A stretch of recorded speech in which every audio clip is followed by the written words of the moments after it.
귀국한 우한 교민 한 명이 추가로 확진 판정을 받으면서 지금까지 국내 확진자 수는 24명으로 늘었습니다. 네, 현장에 나가 있는 취재기자 연결하겠습니다. 소재형 기자.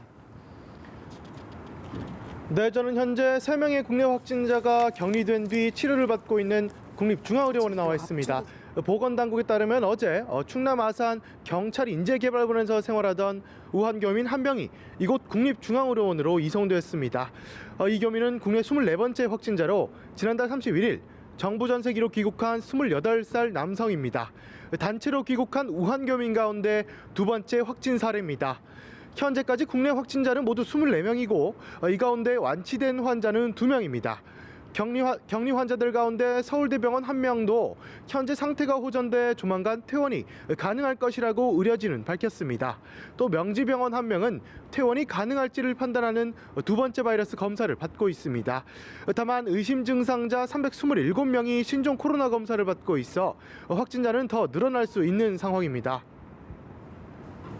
네, 그리고 방금 전 들어온 소식이라고 하는데요. 국내에서 신종 코로나 감염증 환자는 중국과는 좀 다르게 대부분 초기 증상을 보이고 있고 치명률이 낮다는 판단이 나왔다고요.